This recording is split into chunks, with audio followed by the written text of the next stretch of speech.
Good afternoon and welcome everyone to the first Friday lecture for the month of January. Today's speaker is Julia Mueller and her title is Avast, Moby-Dick and the Scales of Natural History. This first Friday lecture is supported by the class gift given by the 2023 graduates of the basic program of liberal education for adults. Please note that this presentation is being recorded and it will be available on the Graham School YouTube channel if you want to watch it later.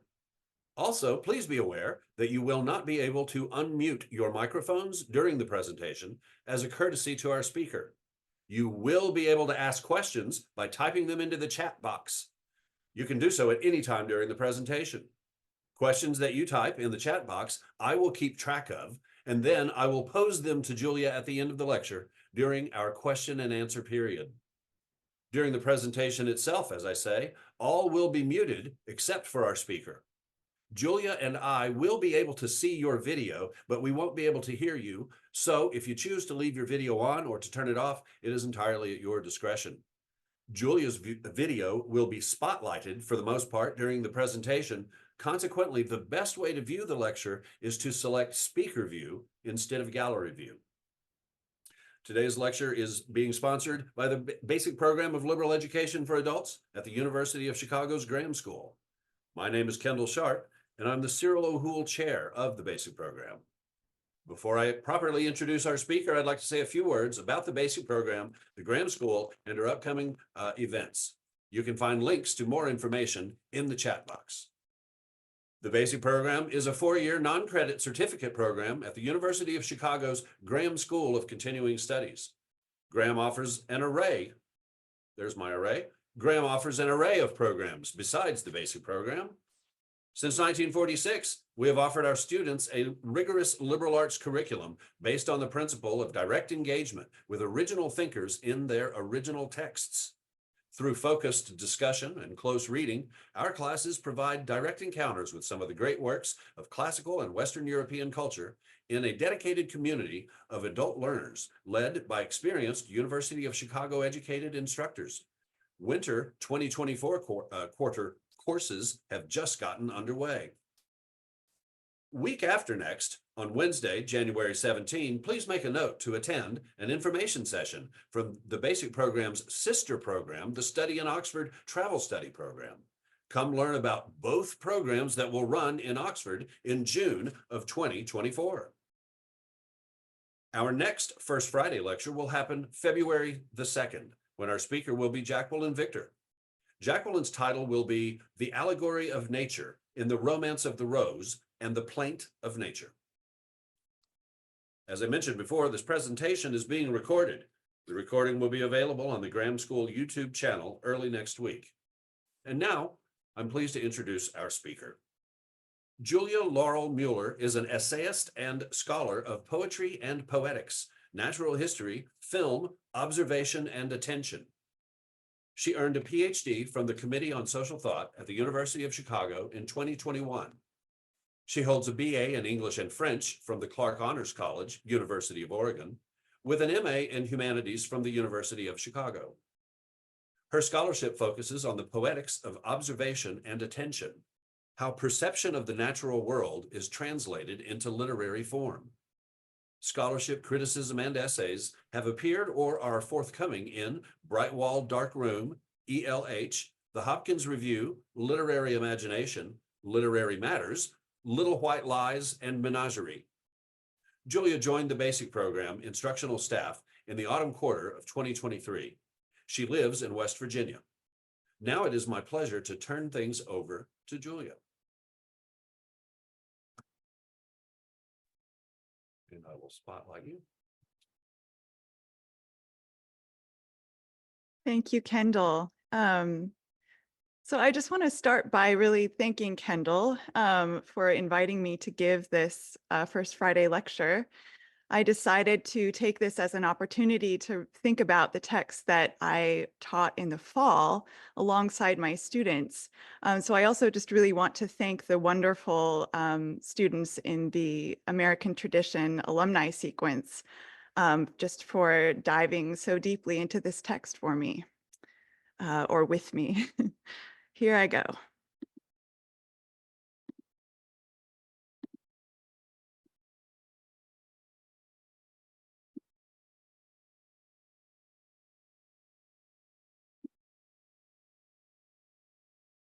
In chapter 7 of the Poetics, Aristotle makes the following claim. A creature could not be beautiful if it is either too small, for perception of it is practically instantaneous and so cannot be experienced, or too great, for contemplation of it cannot be a single experience, and it is not possible to derive a sense of unity and wholeness from our perception of it. Imagine an animal 1,000 miles long. Just therefore, as a beautiful body or creature must have some size, but one which allows it to be perceived altogether, so plot structures should be of a length which can be easily held in the memory. To imagine an animal 1,000 miles long sounds like something we're asked to do as readers of Herman Melville's 1851 novel, Moby-Dick, or The Whale. The whale is a creature that grows in size in the imagination. Rather than becoming more graspable through the narrative, each time we are given a new dimension of this whale, it expands, emphasizing that it cannot be perceived as a unity. Our contemplation is emphatically not a single experience, but a multiple, endless, and incomplete one. In making it possible for us to imagine such a creature, the book manages a tension between the size of the human drama and the size of the whale and its oceanic world. It demands of us a constant readiness for change, variation, and excess. Many scholars have in fact noticed that the basic plot of Moby-Dick, the story of the Pequod captained by Ahab, finding its end in the white whale, does have the structure and containment of a tragedy, as Aristotle might have recognized it in the Poetics. It's all the rest that Melville makes integral to the novel, which alters its scale. We might generalize and say that the 19th century novel tends towards digressiveness and expansiveness that renders the ideal of unity through scale moot. But for many of these novels, it's the plot itself that carries so many sprawling intricacies. Whereas the tension between the containment of the Pequod narrative in Moby-Dick and the rest of Moby-Dick is of a particular sort, which makes us notice the unraveling of the kind of unity Aristotle describes, this excess that won't let us see it at one go. Though the story, notably the 3 final chapters of The Chase, can be quite riveting. So if Melville was really to write a novel called Moby-Dick or The Whale, he needed actively to work against the concentrated unity towards which the plot with charismatic Ahab at its center actually tends. So I'm going to argue in this talk that natural history is one of Melville's primary resources in achieving the scales of this novel. There are competing accounts of just how much of Moby-Dick consists of natural history, which complicates any attempt to quantify its effect on the novel's scale. One lighthearted article called Herman Melville, Marine Biologist, by biophysicist Harold Morowitz, claims 17 as the number of chapters out of the novel's 135, occupied primarily with natural history. So I spent some time trying to see how he arrived at his calculations. And however I figured it, I just couldn't make it out to make it come out to 17 chapters. And I think the joke was on me for reasons that I hope will become clear. But it'll be useful here at the outset to just give a rough overview of the varieties of natural history on display in the novel, and more importantly, to illustrate the vicissitudes of trying to isolate natural history within the novel or to separate the natural history from the narrative. So almost everyone will take chapter 32, Cetology, as the first chapter of outright natural history. It deals primarily with questions of classification. And then chapter 42, The Whiteness of the Whale, is a hybrid of philosophy and natural history, discoursing on the biological phenomenon of albinism, as well as the spiritual implications of whiteness as blinding, blankness, and absence. There are the chapters that deal with pictures of whales and those that concern their food and feeding habits. There are anatomical chapters in both descriptive and applied senses. So we have the chapters on whales from head to tail, and then we have technical chapters on the whaler's means of catching, tying up, cutting, and processing whales from blubber to spermaceti. There are chapters on whale social groups and reproduction.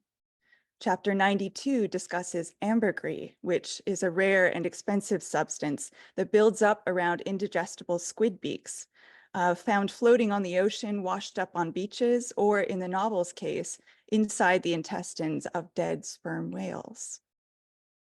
And then finally, there are chapters on the whale's skeleton, on whales in the fossil record, and on the ecological stability of whales under pressure of whaling. Natural history simultaneously teaches Moby-Dick's narrator Ishmael the vastness of the whale, since he attempts to measure it. And it's also his way of coming up again and again against the limits of what can be scientifically known or measured.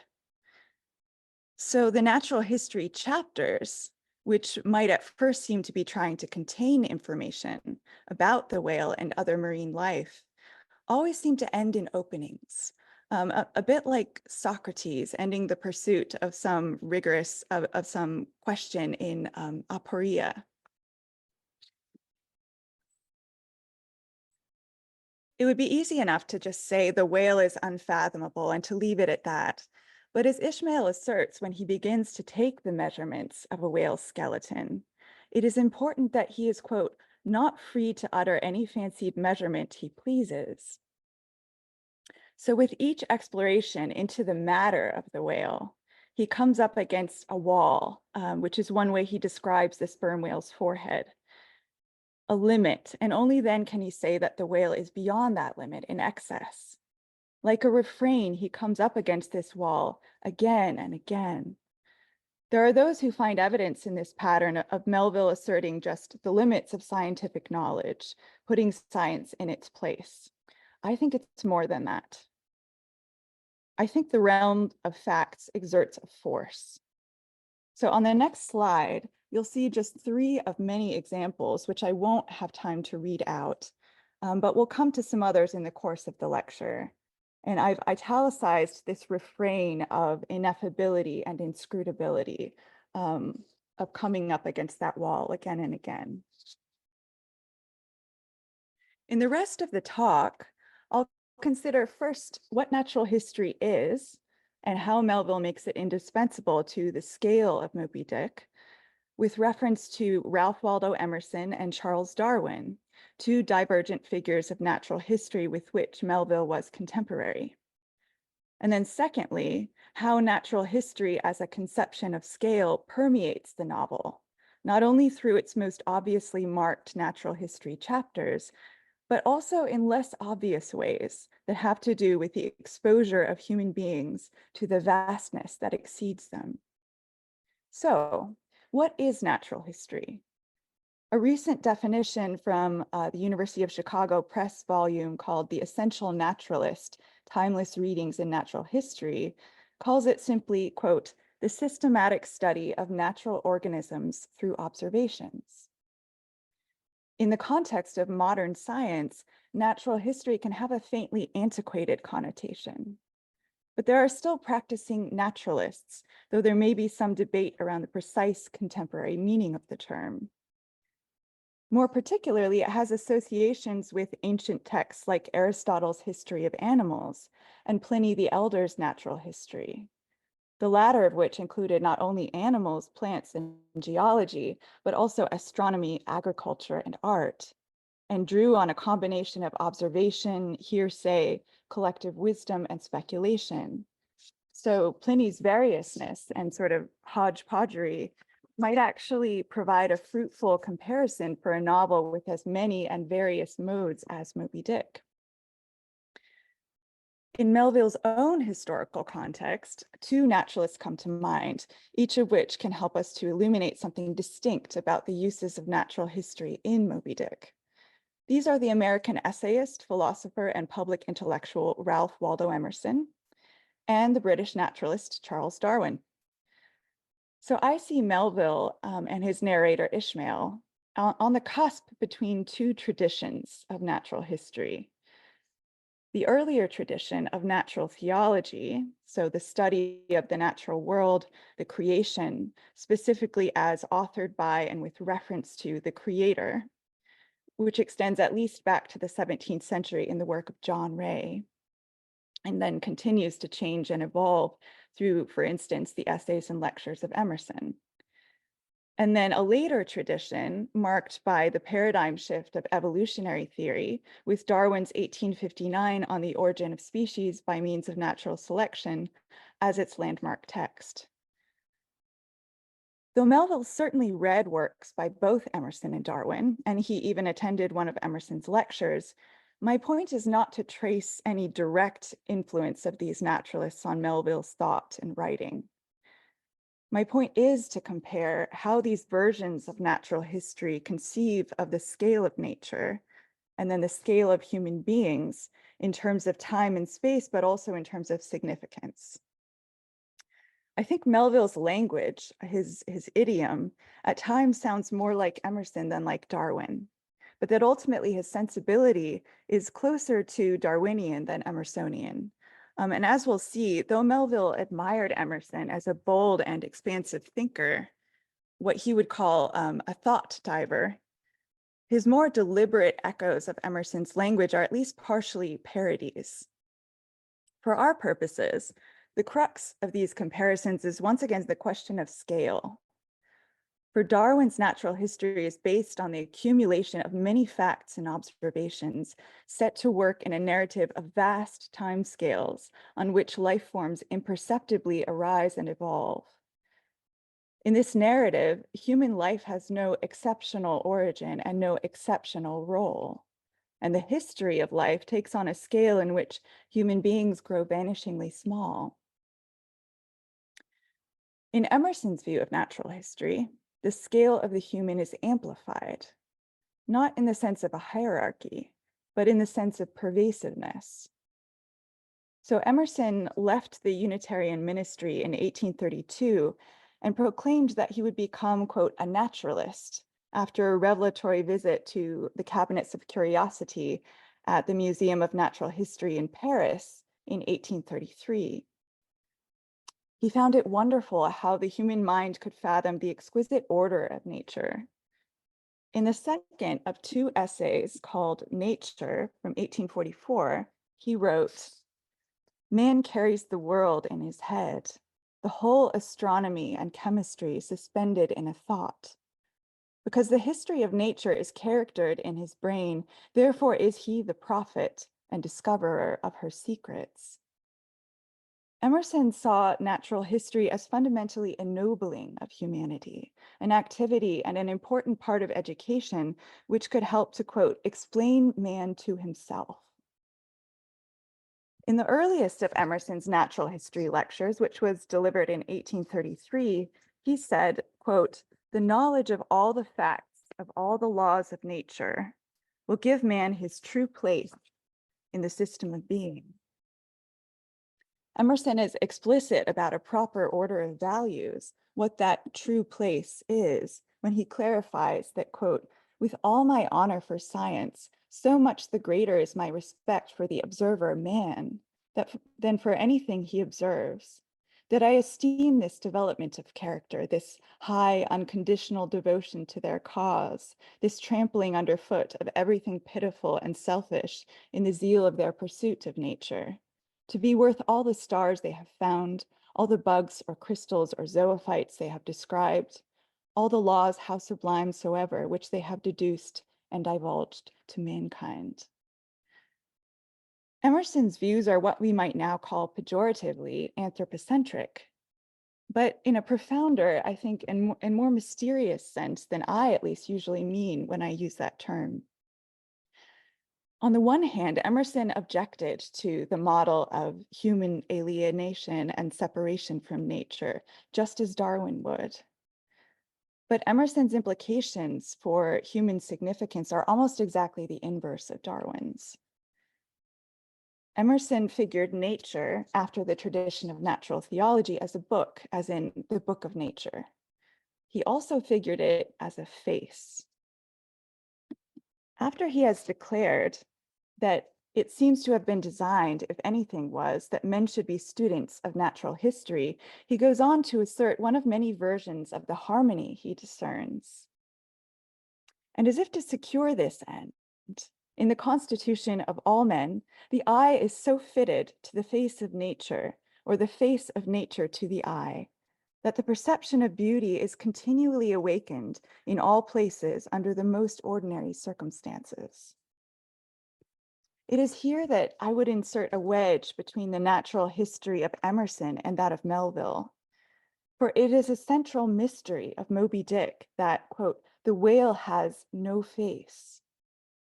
This is a fact Ishmael reiterates with wonder.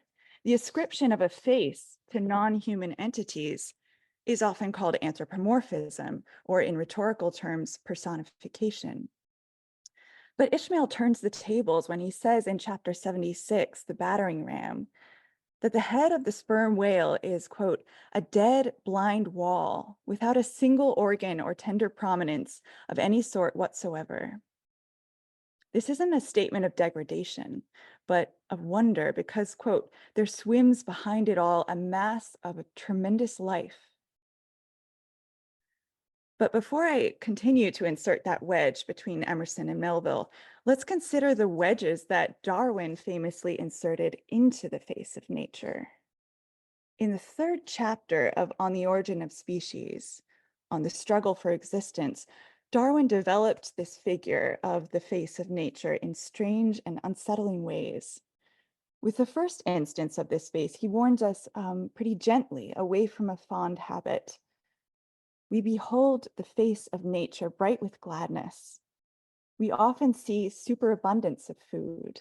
We do not see, or we forget, that the birds which are idly singing round us mostly live on insects or seed and are thus constantly destroying life. We do not always bear in mind that though food may be now superabundant, it is not so at all seasons of each recurring year. The contrast between the impression nature makes and the underlying struggle complicates this face. Later, when Darwin has begun to demonstrate for us the reality of constant struggle and competition, that face comes back with a vengeance, no longer bright with gladness. The face of nature may be compared to a yielding surface with 10,000 sharp wedges packed close together and driven inwards by incessant blows, sometimes one wedge being struck, sometimes another with greater force. In what sense have we now a face? If this image is jarring to you and difficult to visualize, I think you are being responsive to the rhetoric at work in it. For Emerson, by contrast with Darwin, was using this conventional expression, the face of nature, to connote a visage, and one which happily has eyes to see us. Darwin's famous wedges metaphor appeared in the first edition of The Origin, but was dropped from subsequent editions for uncertain reasons. And whatever we make of that change, in conversation with the earlier passage on the face of nature bright with gladness, Darwin builds an edifice with this familiar figure, which he would use to help us to break our habits of thinking and perceiving nature. This is consistent with Darwin's method throughout The Origin of acknowledging the difficulty of imagining the scales he is asking us to imagine. As he stresses in chapter 9 on the imperfection of the geological record, quote, it ultimately doesn't this is me. It ultimately doesn't suffice to read about these scales in the abstract. And then, quote, a man must for years examine for himself great piles of superimposed strata and watch the sea at work grinding down old rocks and making fresh sediment before he can hope to comprehend anything of the lapse of time, the monuments of which we see around us. End quote. but it's a start to break down the idioms by which we might presume to know nature. This second face of nature, rather than revealing harmony, as in Emerson's face of nature, reveals relentless struggle and discord. It is a face not easily recognized as a face. It is, to look back at his sentence, to be compared with a surface. So he jars us out of the habitual expression and gives us another impersonal meaning of the word face, surface. We are warned against the presumption that our own faces prepare us to recognize the face of nature, which is on a scale we cannot grasp directly, only indirectly. The facelessness of the whale in Moby-Dick is, like the wedge-covered face of Darwin's nature, partly a function of its immense scale. It turns out to be an exalting rather than a demeaning facelessness. Ishmael is fixated on the absence of this face. There are in Moby-Dick no less than 8 chapters devoted to the heads of whales.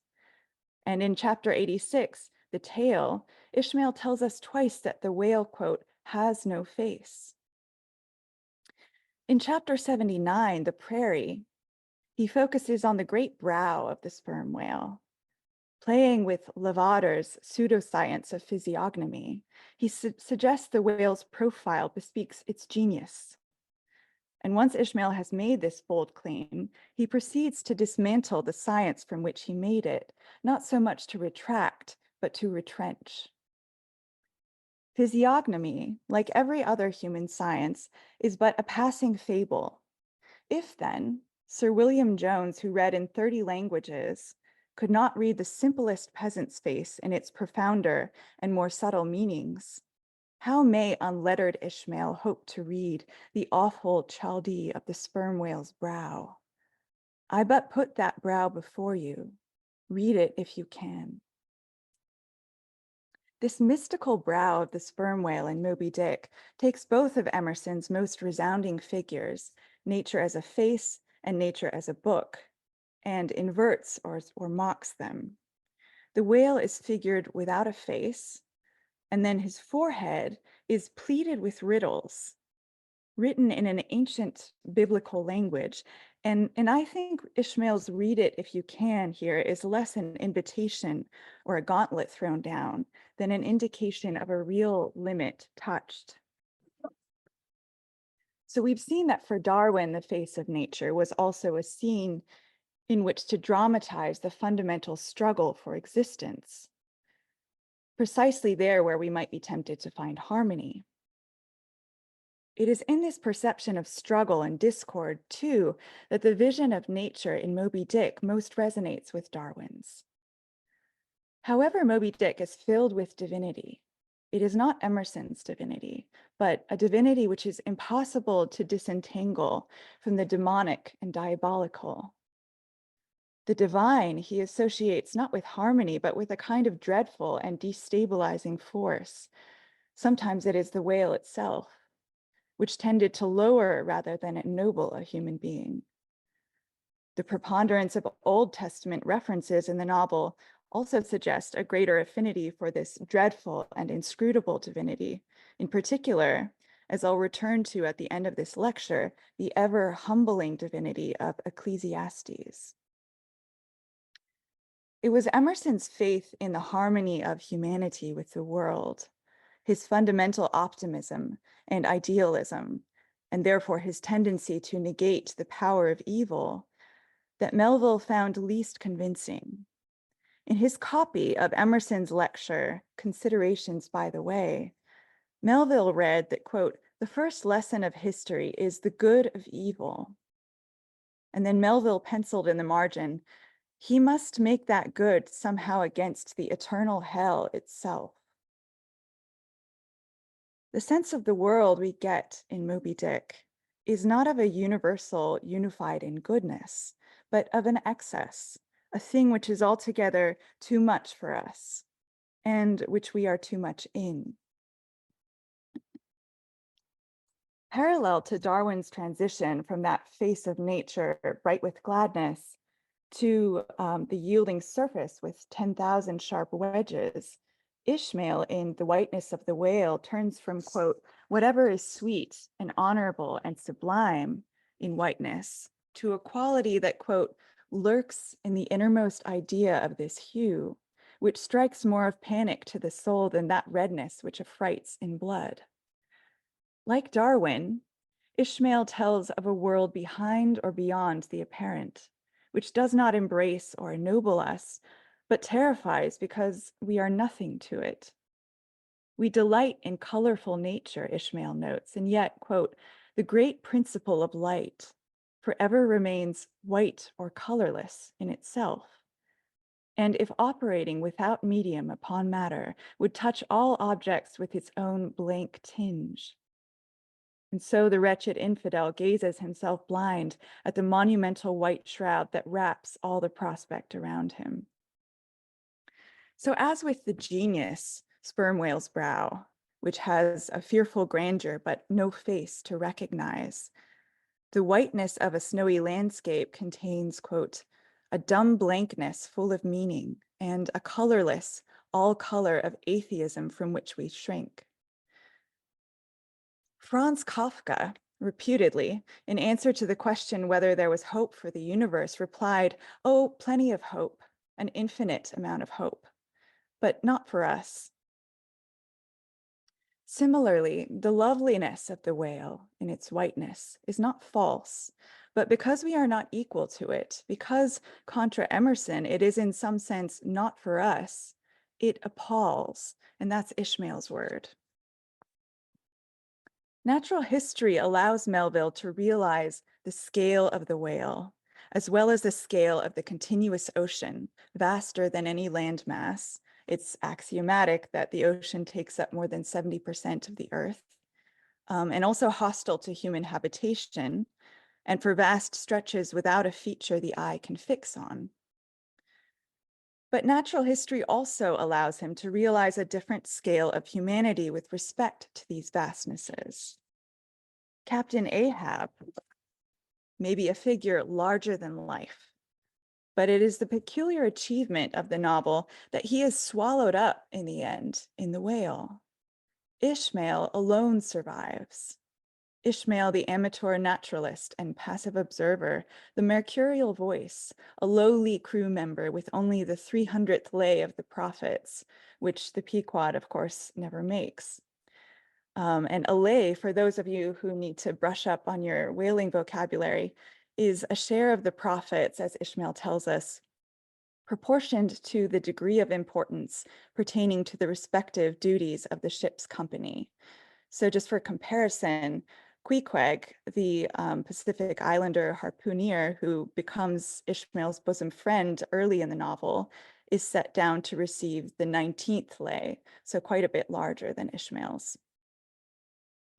As textual abridgments, film and television adaptations of Moby-Dick make clear, the reduction of the novel to its plot has two main effects. One is to magnify the role of Ahab and diminish that of Ishmael. The other is to eliminate the discursive natural history content of the novel. In 2007, Orion Books published Moby-Dick in Half the Time, in hopes perhaps of gaining readers for a difficult classic in a time of shorter attention spans. The critic and translator Damien Searles published a deadpan multi-part rebuttal of this abridgment, which he called semicolon, or the whale, preserving every chapter, word, and punctuation mark the abridgment had removed. So a literal demonstration of protest against reducing the novel to its plot. The subtitle, which had been replaced with In Half the Time, is after all, or the whale, the living creature in excess of the plot.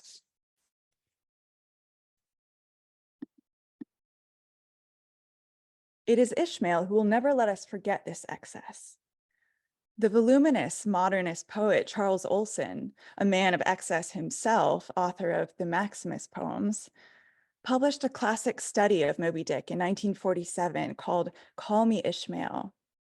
Olson writes of Ishmael as passive and detached, the observer, and thus his separate and dramatic existence is not so easily felt.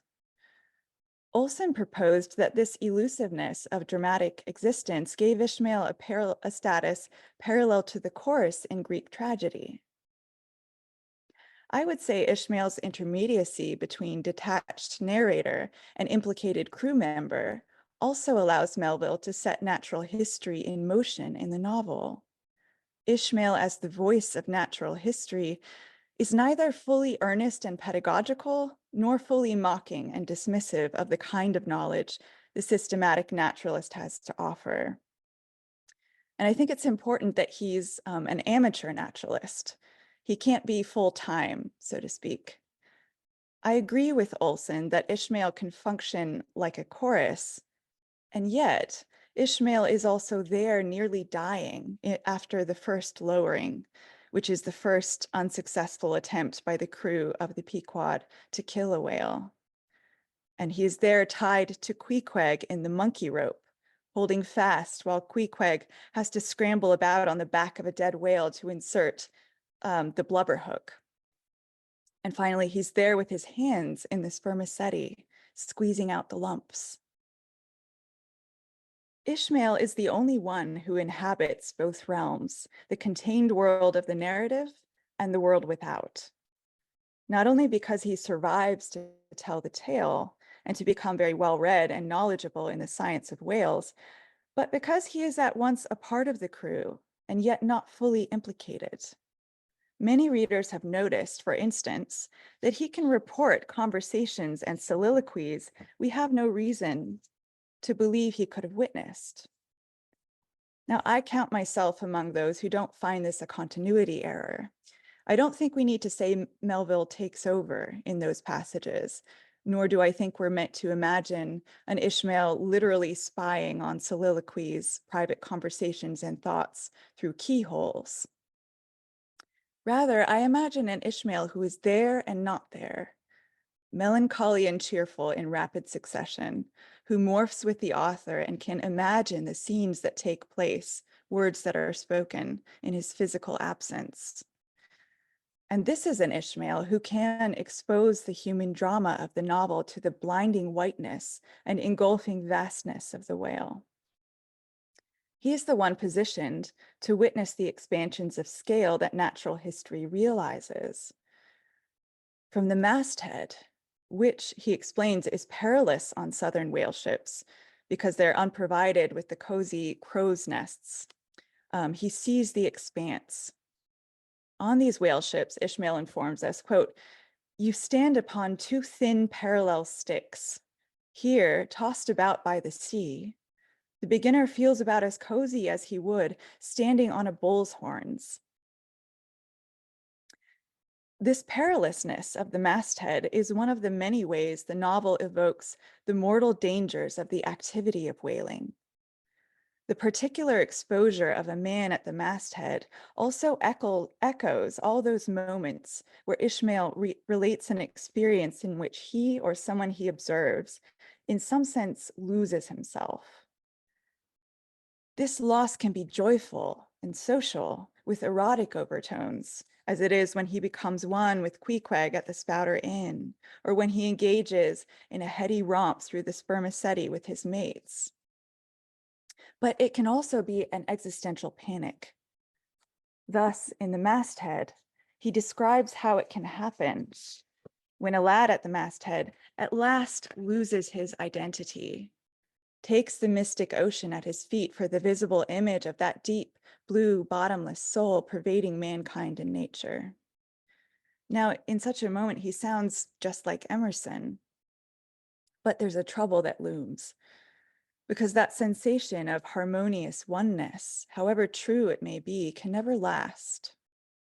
For, quote, "While this sleep, this dream is on you, move your foot or hand an inch, slip your hold at all, and your identity comes back in horror. Over Descartian vortices you hover. And perhaps at midday, in the fairest weather, with one half-throttled shriek, you drop through that transparent air into the summer sea, no more to rise forever." Now, this may very well be a thinly veiled deflation of transcendentalism.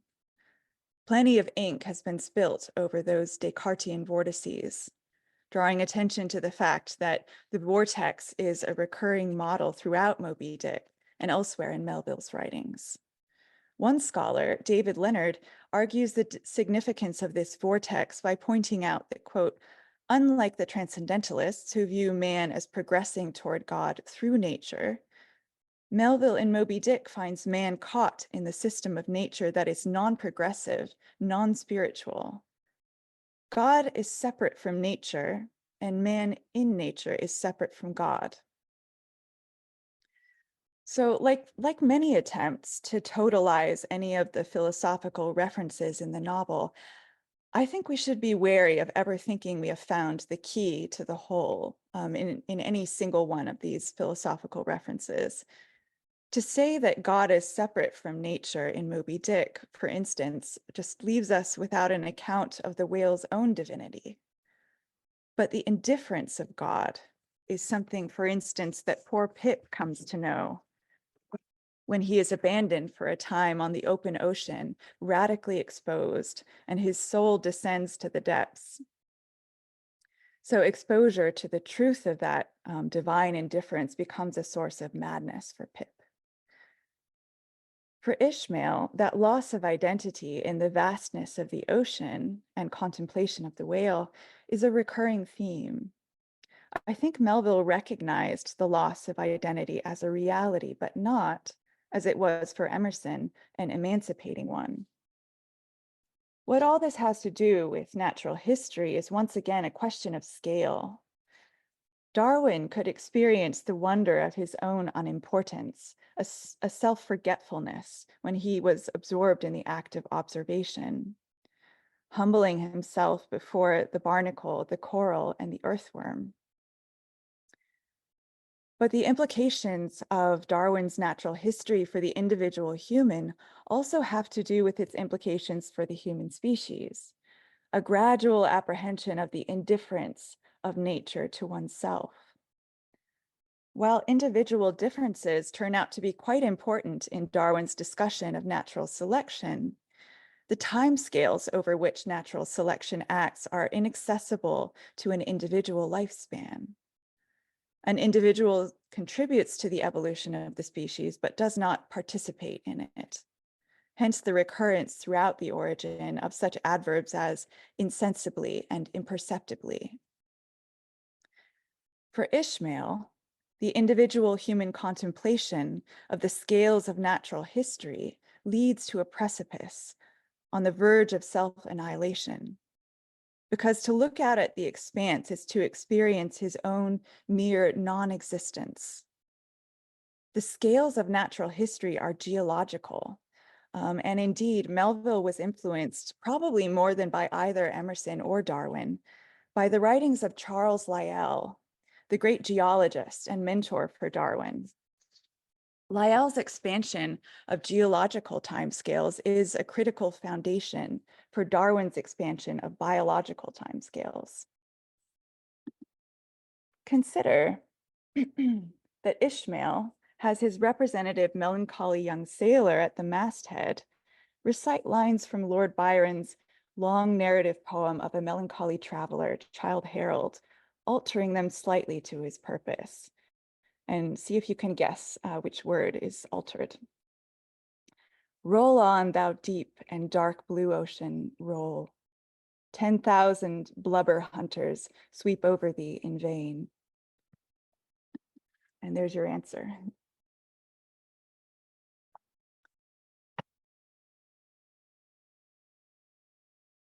So these are lines which resonate with the very end of the novel in a different mode, shifting from interjection to indication.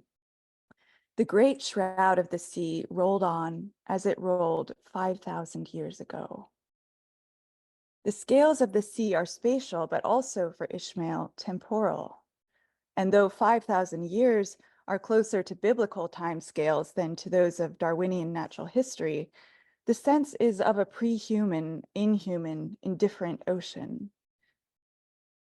The god of Moby-Dick, we might say, is a god of natural history, but not the god of natural theology. So there's a final sense of natural history in Moby-Dick I haven't yet explored, which is properly ecological and which encompasses all that has come before. Moby-Dick habituates us as we read to the fact that it may zoom out vertiginously at any moment in space and in time. The University of Chicago historian Dipesh Chakrabarty observes that the force and pressure of human activity on the Earth has brought about a shift in scale, giving rise to the term Anthropocene to designate a geological epoch. But that humans do not experience their lives on such a scale. So he writes that with the coming of the Anthropocene, quote, the figure of the human had doubled. He differentiates between, quote, the human of humanist histories, the human capable of struggling for equality and fairness, and this other human, the human as geological agent, whose history could not be recounted from within purely humanist-centric views. And so this doubling of the human, I think, curiously echoes the figure of Ishmael, who exists as a member of the crew, embedded in the human drama of Moby-Dick, and yet also as a disembodied voice outside the plot, framing it with natural history. Those scenes in which Ishmael narrates a perilous loss of identity are terrifying in part because they are associated with the loss of agency, or they are moments where a character is exposed to the illusory quality of what by day he goes about thinking of as his agency. As Chakrabarty notes, quote, the use of the word agency in the expression geological agency was very different from the concept of agency that historians had worked with by and large until the conceptualization of the Anthropocene. This agency was not autonomous and conscious, but that of an impersonal and unconscious geophysical force, the consequence of collective human activity. Of course, historians have long dealt with consequences of collective human activity. What else are wars? But what's new is this overwhelming force of unintended consequences, climate change, mass extinctions, and their secondary effects, which would seem to make humanity something both internal and external to human creatures going about their lives. One of the many extraordinary features of Moby-Dick is how it manages to engage these very questions of human agency, aggressive human actors who are also suffering human creatures, and then to give them just such a geological resonance without the accounts that we now have of irrefutable human ecological destruction on a massive scale in the 20th and 21st centuries. Melville's characters, of course, also have many Greek and Shakespearean precedents for human suffering at the limits of free will. So suffering for their actions and then suffering for what they cannot do, checked as they are by fate and the gods. When Ishmael asks, in the final explicitly natural historical chapter, does the whale's magnitude diminish? Will he perish? He apparently answers these questions in the negative.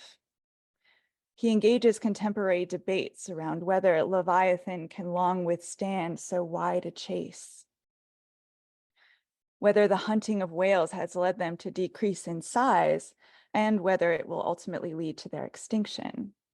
These are, of course, both questions of scale. Ishmael avows that whales are irreducible and indestructible. And there's at least one scholar, Elizabeth Schultz, who's found his logic somewhat desperate, and she thinks that he might on some level undermine his own conclusions. On the one hand, the scales of ecological destruction in 19th century whaling don't come near the scales of 20th century industrial whaling, which would provoke the iconic environmentalist movement to, quote, save the whales.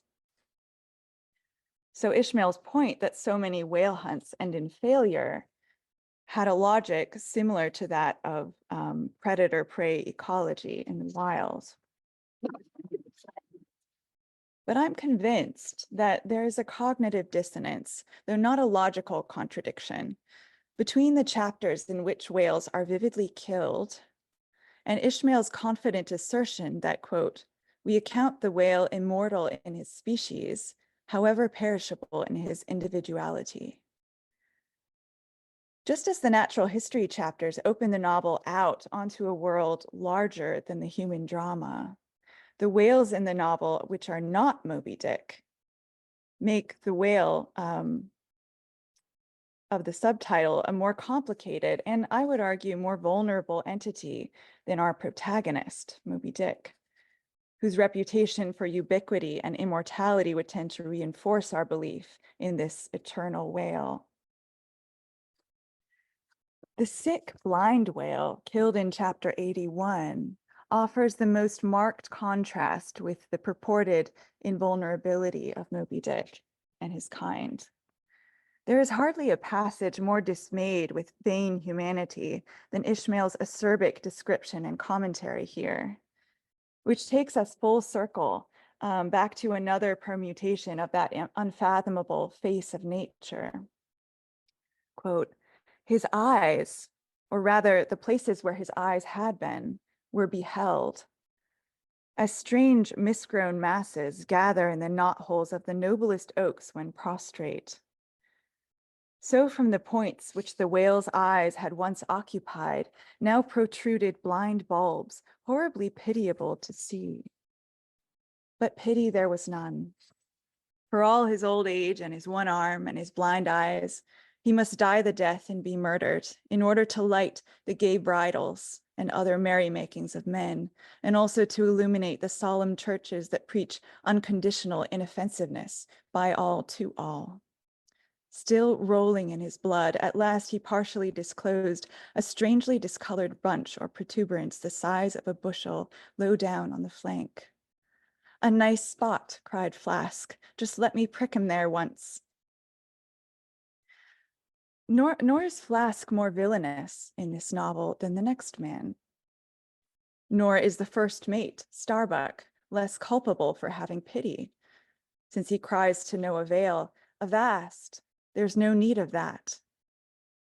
For his epithet, humane Starbuck, possibly as dubious as pious Aeneas, is sanctified by those very same solemn churches that preach unconditional inoffensiveness by all to all. After asserting in the Try-Works that the truest of all men was the man of sorrows, and the truest of all books is Solomon's, and Ecclesiastes is the fine hammered steel of woe, Ishmael cites from Ecclesiastes the crushing verdict that all is vanity. As if unsatisfied that we really heard these words and taken them in, he repeats in all caps, all. I think that gesture is one of the defining movements of the book, to make its mass, its bulk, tell of a scale we can scarcely discern. Aristotle's creature 1,000 miles long, which we must break ourselves down in order to perceive. Thank you. Thank you, Julia. Oh, fumbling for my own light here. All right. We have a number of questions. Let me see here. Thank you for your question, Dan. We just got one that came in, and I'm harvesting it. Our first question comes from Stephen Piper, who asks, excellent lecture. Do you have a view as to how von Humboldt's views on nature compare with those of Melville, Emerson, and Darwin? That's a fascinating question. I think I would have to think about it. I mean, of course, von Humboldt was really important for the Romantics. I'm not aware whether Melville was familiar. So that's something for me to look into. Thank you. Thank you for your question, Stephen. And let's see, our next question comes from Jerry Ree. Jerry asks, thank you for this incredible genealogy. I came across a statement about the relation between nature and man that has haunted me. Quote, art presupposes nature, whereas nature does not presuppose art, close quote. What significance does this have for you? Hmm. Another very thought-provoking question. Yes, I think that one thing that I think Moby-Dick manages to do is to make nature primary. And so that while it is this tremendous work of art, um, it, it's always a challenge for a work of art, I think, to put nature above it. um, and so that's what your question makes me think of just right off the bat. But again, I will continue to reflect on it. Thank you, Julia. The next question comes from Jeff Sheffield. Jeff asks, Melville can write very dramatically, but also humorously. How do you think the tone of the novel relates to the ideas of nature and scale? Oh, great question. Because I think similar things have been asked about Darwin, that Darwin's view of nature is often thought of as tragic, and yet there is also a way of seeing it as comic. And Darwin himself, if you read his autobiography, can have an unexpectedly sort of disarming comical tone. And so I think that is one thing that the comic tone of Ishmael, for instance, I mentioned the way that he can shift so quickly from a kind of melancholy to joyfulness. Um, that this is one way of having a kind of levity that makes human beings somehow less important. And so it isn't necessarily a tragedy that they're less important. It's a tragedy maybe for Ahab, but I think that's one thing that the book opens up for us, a question, whether it is tragic for the scale of human beings to be so small. Thank you, Julia. Before I get to the next question, I didn't know Darwin had an autobiography, much less is it worth reading? Is it is it the kind of a book that would make an interesting course? I think so. I mean, I think it's something to read once you have read The Origin, for instance. Mhm. So once you have a little bit more context, but it's refreshing, and it gives you a different kind of view on the character of Darwin that you might not get just through the seriousness of the theoretical writings. So yeah, so in other words, an alumni course. Yes. Um, Thank you, Julia. Let's see here. The next question comes from Tom Iapolo, and Tom asks, what are we to make of the other whaling ships the Pequod meets on the voyage? In particular, the one that seems like a constant party atmosphere. Mm. Is that ship to be pitied as too stupid to confront the metaphysical depths Melville is interested in? Or can we say this is a much healthier, balanced, and humanistic approach to man's connection with nature? Hmm. Well, I mean, I think maybe we have to take into account that that ship, which I think is it's called the Bachelor, right? Is going home loaded with valuable whale products. So they're very successful in their whale hunt. And given the scenes, the violent scenes of whaling that we actually get in the novel, I'm not sure we can ever really square the the portrait of whaling we get, and then also the sort of honor and glory of whaling, which is the title of another chapter. That those two are always coexisting. But I don't think that necessarily that ship that is sort of blithely going on their way home is necessarily a model. That that we could easily adopt as an alternative to the Pequod. Thank you, Julia, and thank you, Tom, for your question. The next question comes from Dan Nelson. Dan asks, the excerpts at the beginning of the novel range through various perspectives on whales. Is Melville attempting to contrast the historical and mythological perspective of whales against a natural history? Hmm. Um, I think he might be trying to, just as he does throughout the novel, achieve a kind of variousness. And since they're all sort of together, juxtaposed, it's not that he separates myth out from natural history. So you get both at once. And just as I think that he doesn't separate God from natural history, I think that it's not possible to draw clean distinctions. I'm not sure if that really answers your question, but I think that the extracts are there kind of prepare us for all of these various modes that the novel is going to enter into without warning us before it shifts. Thanks, Julia, and thank you, Dan, for your question. The next question comes from Daniel Baldwin. Daniel asks, thank you for this brilliant lecture. The first-person voice of the narrator in the earlier chapters is confiding. He addresses the reader directly and is limited to the point of view of the character Ishmael. However, at a certain point, the voice changes to third person and becomes objective and omniscient. How do you reconcile this radical transformation of voice with the assertion that Ishmael's consciousness inhabits the entire novel? I think, I don't see as clean of a distinction.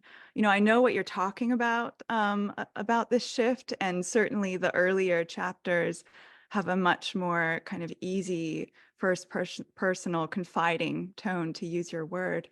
Um, but then, later on, Ishmael still occasionally is there talking about what he saw, what he was involved in on the Pequod. Um, and and then in the end of the novel, comes back in the epilogue. Um, and so I think that the way that his presence seems to be more diffuse at the later you get in the novel, um, it just makes that kind of elusive status of him as a narrator more prominent.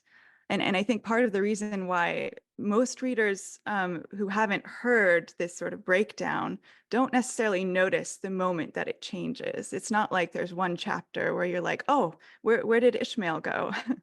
um, but it just sort of happens, and I think it works. I know some people feel differently, but that's my feeling on the issue.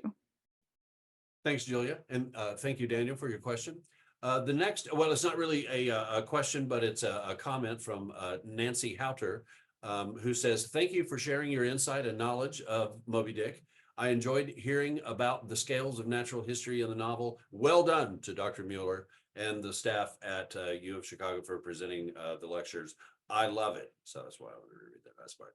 And the next question comes from Ray Lucchese, who asks, if anything, popular books these days are sometimes getting longer. Witness the Harry Potter series. These seldom use natural history. However, one could conceivably say that the Potter series uses a sort of magical history, or maybe a description of the world of magic that lends it scale.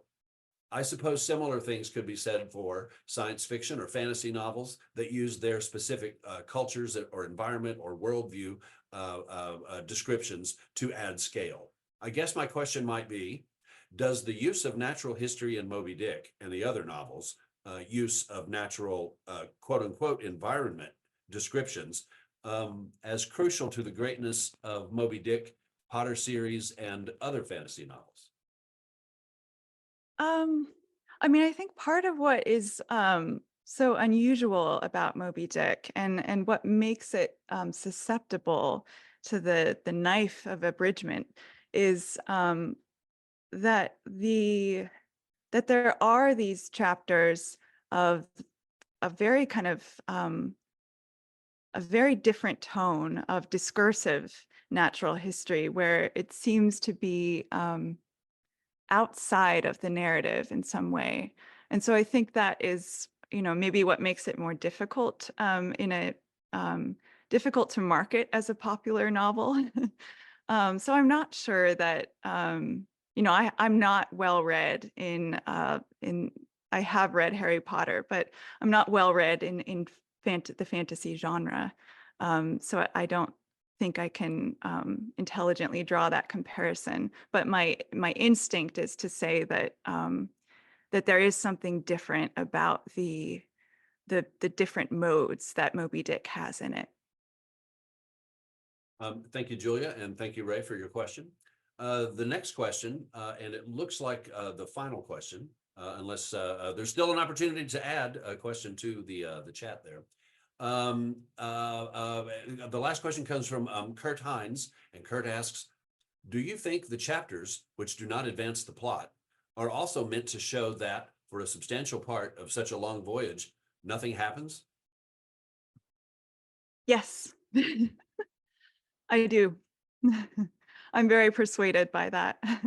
And one of the one student in the fall Moby-Dick tutorial even mentioned his own experience on not on whale ships, but at sea, and so how these more not boring but slow chapters, these chapters that really slow down the pace of the novel, struck a chord with just what it's like to be at sea, that kind of monotonous rolling rhythm where nothing changes.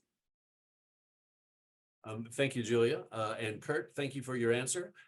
So we have reached the end of our event today, and I'm going to now give everyone an opportunity to applaud Julia, and I'm going to select, bear with me as I do something technical. I'm going to ask you all to unmute.